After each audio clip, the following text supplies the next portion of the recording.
Good morning. I'm Dean Heskin, President and CEO of Swiss American Trading, and you are tuned into our podcast, The Secret War on Cash.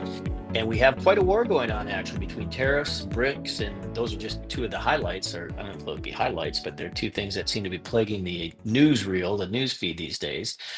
And to talk about these things, I have Chris Agelastos, my co-host here. There he is. Chris, good morning to you. How are you this day? Good morning. Doing well. Can't believe we're already into April. That's right. This fine day, I Been should flying say. We're by. in the springtime here in Arizona, where this is our launching pad into the summer. So we just have to enjoy what we can until we get to those. It should usually fine till about June, and then it's just yucky. Yeah, Anyhow, it's a rough couple months. well, let's talk about. I don't know if we've used this word in a while, but de-dollarization is back. We have trade settlements in Chinese yuan up 0 to 30%. Can you Yeah. tell me a little more about what that means, Chris? Yeah. So this was pretty impressive to me actually when I went through it from 0 to 30%. So China has been doing more international trade directly with their own currency instead of using the U.S. dollar. Not to say they don't still use the U.S. dollar, but they use it less. And in the last 10 years, up to 30% now of their receipts are coming in with the Chinese yuan. So that's 30% of their exports that are no longer using the U.S. dollar. So it is a notable figure, and you know we've talked a lot about them making agreements with other nations. Obviously, all the other BRICS nations, but even more than that, they have over 40 bilateral currency swap agreements with other central banks. So that's I think the actual number is 41, I believe, currently foreign central banks where they will freely swap out their currency and bypass the dollar.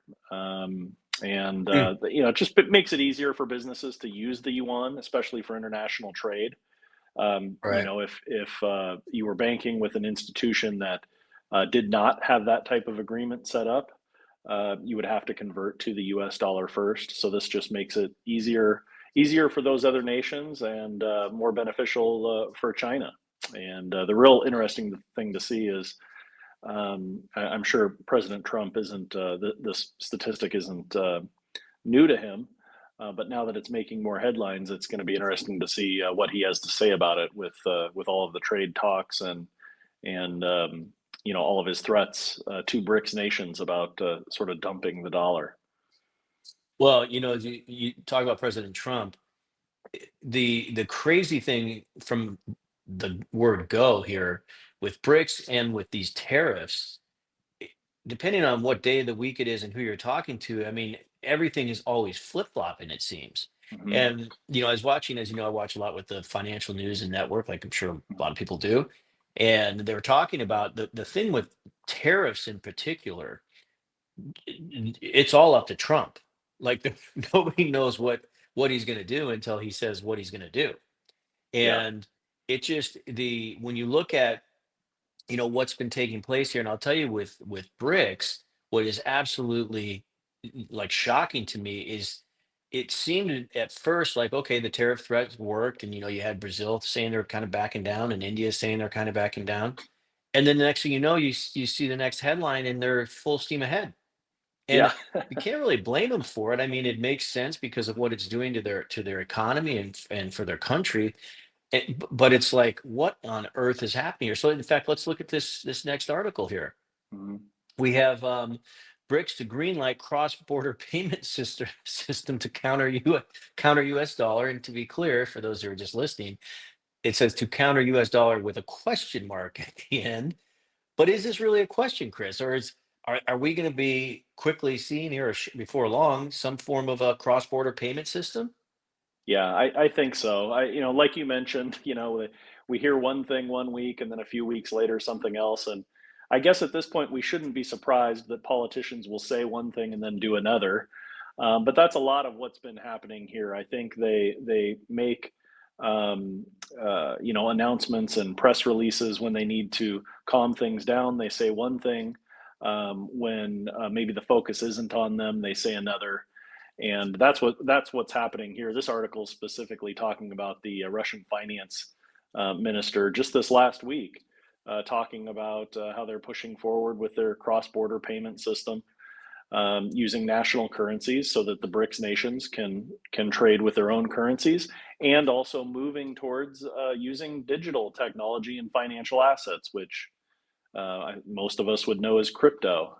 Now, what type of crypto, or I know there's been a lot of talk of them creating their own cryptocurrency for use within BRICS, so we didn't get a lot of specifics on that.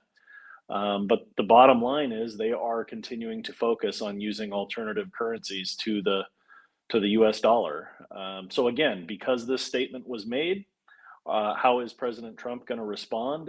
Does he really see this as a threat to the U.S. dollar, like he did when he was, first moving into office? He was very vocal about, placing 100 or 150% tariff on nations that chose to sidestep the U.S. dollar and use their own currencies. So I guess like they say, the proof will be in the pudding. We're not going to know until we see some actual some action on it. And right now we're just getting a lot of words back and forth, but all signs point to BRICS continuing to work towards increasing their own currency strengths and lessening their reliance on the U.S. dollar.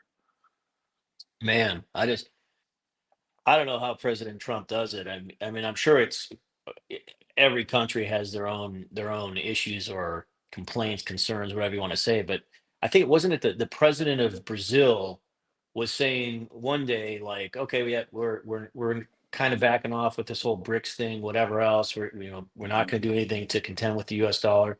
It was only like a day or two later Yeah, he's like, well, we're pushing forward with, our own form of currency and, doing what we can to, and like, what do you do at that point?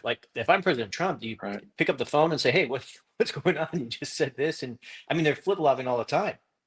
Yeah, I mean, watching it is maddening enough, but living it with the ramifications or repercussions financially. And I know, look, that's where tariffs will come in and, we'll see what happens there. sure. But I mean, again, it is just it never ends, the back and forth, and I think the concern is that what hangs in the lurch is the U.S. dollar, and what ultimately happens there. And you're talking about a nation that we haven't talked about this in a few podcasts, but we've got a serious debt issue that is about to come to, and we have to have some answers or solutions in place before that happens, or it's just going to make our situation even that much worse. So, well, Yeah. Chris, thank you for that. And for those of you tuning in, if you want some more information about the secret war on your cash, you can contact Swiss America at 1-800-289-2646 or text at that same 1-800-289-2646.